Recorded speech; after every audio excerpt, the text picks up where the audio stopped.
Кожныя суткі абодва бакі дзяржаўную мяжу тут перасякаюць звыш 2000 фур.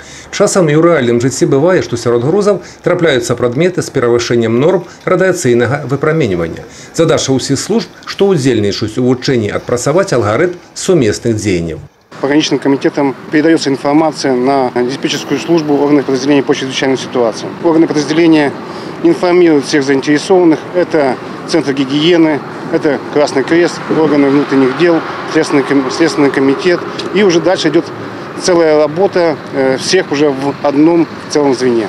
На гэты раз, па легендзе, пры ўездзе мікрааўтобуса на мытны пост Казловіча з беларускага боку спецыяльная апаратура радыяцыйнага кантролю зафіксавала радыяцыйнае выпраменьванне.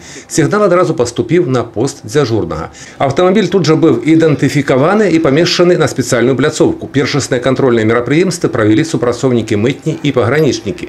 Для гэтага ў іх ёсць спецыяльнае абсталяванне. На каждом переходе у нас есть радиационные ворота, которые именно определяют повышенный радиационный фон. Сотрудники таможни имеют специальные приборы, которые могут найти повышенный радиационный фон, определить радиоизотоп.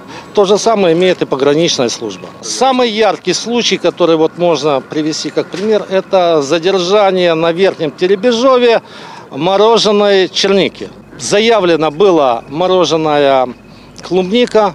А когда проходили через радиационные ворота, машина, сработка была. И когда выехали делать дополнительный радиационный контроль, выявили, что там стронций.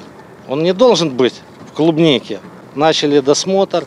Оказалось, что под этой клубникой еще мешки черники мороженой. Калі падазрэнні пацвердзіліся, былі выкліканы спецыяльныя падраздзяленні МНС, санітарна-эпідэміялагічнай службы Чырвонага крыжа, пачаў працаваць штаб. Хімічная служба выратавальнікаў разгарнула неабходнае ў такіх выпадках абсталяванне і прыступіла да першаснай дэзактывацыі аб'екта і людзей.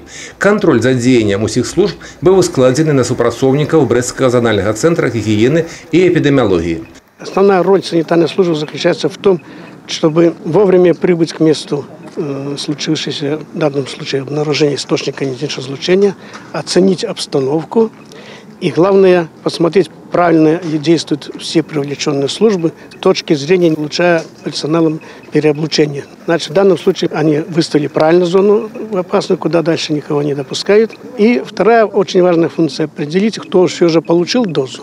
Пасля правядзення ўсіх неабходных работ па дэзактывацыі былі выкліканы супрацоўнікі газавай службы, якія займаюцца перавозкай падобных небяспечных прадметаў і памяшчэннем іх у спецыяльныя сховішчы. У гэты ж дзень практычныя мерапрыемствы ў межах рэспубліканскага вучэння прайшлі ў Лунініцкім і Брэсцкім раёнах. Юрый Пешур, Роман Філюсіч, тэлерадыёкампанія «Брэст».